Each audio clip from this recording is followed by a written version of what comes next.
Hey everyone, Darren here, and today I wanted to introduce you to Warno. You might have heard of it, you might have seen it around. It's from the developers of Ruse, then Wargame Red Dragon, and most recently the two Steel Division games. Basically, it's a massive, large-scale RTS set in the Cold War era with a big focus on realism and historical weaponry. It's got destruction, beautiful graphics, it runs really well, it supports up to 10v10 multiplayer with like 1,000 units on screen doing things, and nobody's playing it. This really frustrates me, and it was kind of the same with Wargame Red Dragon. To an extent, it has a small but healthy enough player base, and then Steel Division came along and the players just dropped off a cliff. Then the sequel to Steel Division came along and it added a big turn-based campaign, effectively creating a sort of Total War World War II, and nothing. Maybe a slight player increase, and it got some DLCs and updates, but basically nothing. Now, in 2022, Warno has just launched into early access. The first time Eugen Systems, the developer, has released a game into early access, presumably because from one release to the next their audience is seemingly dwindling and they can't seem to get new people in. There's also two competitors looming on the horizon later on this year making very similar games, so I'm guessing that they're maybe feeling the pressure and wanted to get this out and get feedback early to shape the direction of the game. But despite the more modern aesthetic, the big engine improvements they've made to the game not only have far more detail, but it also runs better, and the quality of life improvements, all carried over from Steel Division's free updates, seems to be anyway the weakest launch they've had. So why? What's really the problem? What's really going on? Why can't this game, which at least to me is quite impressive, find a bigger audience? Well, I think there's a few things going on. For one, Eugen Systems are a very small development team with less than 30 people credited on this game. They seem to have next to no marketing, so their only audience are typically the fans of the previous games, but the fan base is fragmented, some wanting more Steel Division mechanics, but a lot more wanting the game to be a lot more like Wargame Red Dragon, so there's this initial resistance to kind of big changes. This small but fervent fan base also makes the game kind of hard to get into. If you want to play multiplayer, you stand virtually no chance against anyone, even if you're an experienced RTS player. The skill gap is very high, and the only people playing are the people very familiar with the game. Now, I've played Company of Heroes, Age of Empires, Total War, and even Steel Division pretty extensively, but Warno is quite tough to learn. And the first major mistake I think Eugen Systems have made in releasing this is not adding a tutorial. Instead, the game has an in-game manual, which you can't actually see until you go into a battle. The manual is actually pretty nice. It's very clear, it's easy to read, but it is just a big wall of text. It'd be nice to have some images to go along with what's being described. It took me a while to work out the differences between cohesion and stress, because I couldn't see what this bar here was actually representing. In the previous games it was called stress. Pretty sure it's cohesion this time. Anyways, onboarding seems to be a bit rough. It makes the game hard for people to recommend to their friends if they never really, get it. And it makes it tough to get streamers or content creators to try it out. Especially if, as a developer, you don't really have a big audience already, then, a lot of streamers or content creators aren't going to be interested in jumping in and trying to just build up an audience. Offering up sponsorships to kind of make them play it would probably get the word out, but again, they don't seem to have the budget for any kind of marketing. Next thing holding the game back is the pacing, or rather was the pacing. In the first week of the game's launch, the pacing of the game was extremely fast, with basically everything feeling like it was one-shot killing each other. But that's not really the case anymore. Eugen have very speedily reacted to that feedback and slowed the pace of the game down, and it is far, far more enjoyable that way. You have to be a bit more strategic with placement, not just have a faster APM. I kind of want even more of that if possible. To me, it still feels like infantry especially just get demolished even when they're in cover. Now, I know you can say history, realism, they'd get gunned down, I get it, but it's a game, if you're going to insist on infantry being so fragile, then you kind of need more of them in the unit maybe, either per squad or in your divisions, cheaper costs, something like that can definitely be tweaked. Or just have it, when they're in cover, they just last a little bit longer. I think we'd all survive if that was the case.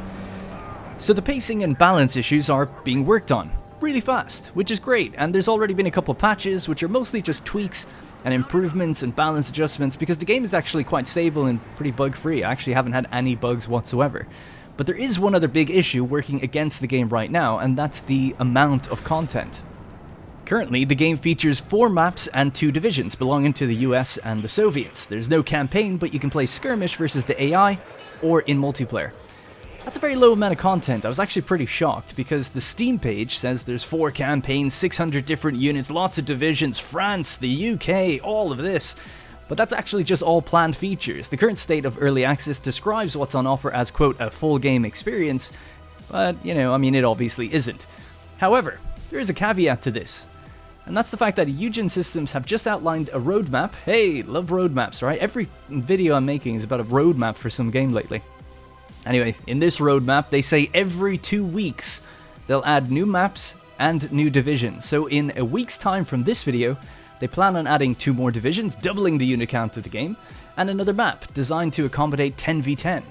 Then, 2 weeks after that, they're adding 2 German divisions, one for NATO and one for Pact, with another map. And then 2 weeks again, they're adding 2 more German divisions and more maps. So, if they manage to keep to their schedule, by the end of March, Warno should feature 8 divisions from 3 countries split across NATO and Pact evenly, with at least 6 maps if not more. With the rate of change for fixes and balance ongoing as well, that's really quite promising. So why have I spent so long telling you all of this? Well, because I think the game is really quite good. I think it's quite difficult and hard to learn, but once you get into it, it's really quite fun and tremendously impressive in terms of its scale. Briefly, I want to describe the actual features of the game and the gameplay, and then I'll wrap the video up, but I will revisit Warno in the future when it gets some more of that content. Now, first off, the map of Warno is broken into sectors, much like Wargame Red Dragon. Each sector has a value such as +1, +3, +5, and occupying that sector will give you those points as income minus the enemy income. So if 2 teams have the same income, they cancel, and you've got a stalemate. First to reach the limit, then wins. Now, if you're in that stalemate, it's only a matter of time before someone's going to take the advantage because there is a finite amount of units on the battlefield.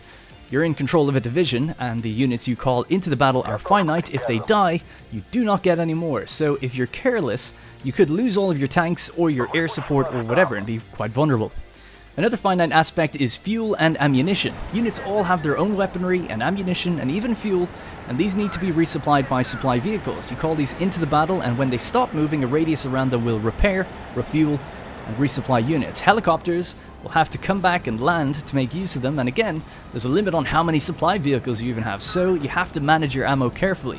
You don't want to blow your load early for something like artillery, as you might need it later, and you can tell units to stand by and turn off specific weapons if you want. You deploy units by building up command points. Just passively, they're earned at a fixed rate every minute, and then the units drive in from the edges of the map. In this way, sectors are also sort of like forward spawns, not directly like they were in Wargame, but in the way that they actually open up the roads on the edge of the map that they're close to. And that's basically it. Generally speaking, you've got a lot of options for how you want to control things, and can even give portions of your army over to the AI to control things for you, such as delegating artillery just to counterfire, and then they'll sort of find artillery that's being aimed towards them, they'll hunt them out on their own and fire back. Even though it's just skirmish versus AI or multiplayer, the AI is actually quite challenging for new players, so I'd recommend playing against AI just to learn the ropes and even play 2v2 or 3v3 with friends against the AI. Now, eventually, it's not on the roadmap, but it is on the Steam page, and the previous game had it. The game will feature a Total War style turn-based campaign where you can then fight the battles in real time, similar to Steel Division 2, right? This is called Army General, and I can't wait, especially if it's going to have co-op or head-to-head, as that was actually added to Steel Division 2 over time. Now, I've said eventually and hopefully and roadmap quite a few times in this video, and that's why this game is a hard game to recommend. I think the developers sort of deserve success. They've invested back into their engine, they're listening to feedback, they're kind of pushing the boundaries of the genre in some ways. So I'm sympathetic to all of that, but at the end of the day, we got to look at it from the gamer's side, from the consumer's side, and I do think ultimately it's just, you know, for its current state, it is very expensive, especially since the price will go up by 25% on February 3rd, as they had this initial 2-week discount period from the launch. And I think it's fine to raise your price of your game when you've actually added the content and it comes out of early access, whatever, but to me, doing it after 2 weeks, it just seems really steep early on, and the game doesn't actually have that much in it. I think that is a bit of a mistake, and it's going to further gatekeep anyone kind of coming in if they are passively interested and now they see that the price is even higher. If the price is too much to get into it now for you, I highly recommend Steel Division 2. I personally really love that game. It's got huge amounts of content in it now, including multiple campaigns and ways to play co-op, solo, or PvP. And I guess it would still be a way to support Eugen Systems if you wanted to, but actually get a bit more back, a bit more bang for your buck, as it were. There's also Wargame Red Dragon, which I actually don't like as much, and it doesn't have that turn-based campaign feature that Steel Division 2 has, but by all accounts, it seems to be the favorite. You know, it's Eugen's most popular game, and it was actually recently free over on the Epic Games Store, and it still actually just got some DLC quite recently too, and it has the modern setting if you're looking for that. Anyways, that's it from me. Hope you enjoyed this video and a look into Eugen Systems games. I'd be curious to see what people think of it, and if you'll consider picking it up, and what you think holds these types of games back from reaching more people. When I see Total War in the hundreds of thousands of concurrent players, Company of Heroes in the tens of thousands, Men of War in the thousands, I guess it might just be a case of the more realistic you go, the less players you get. I really don't want to believe that though. Anyway, that's all from me. Thank you very much for watching, and I'll see you in the next one.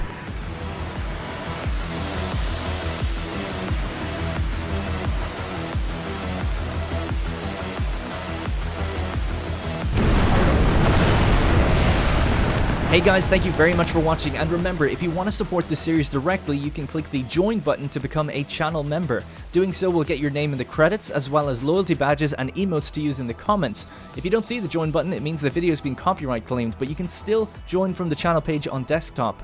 You can also link your account to our Discord to get a special role on there that'll give you access to the Senate House and a few other perks.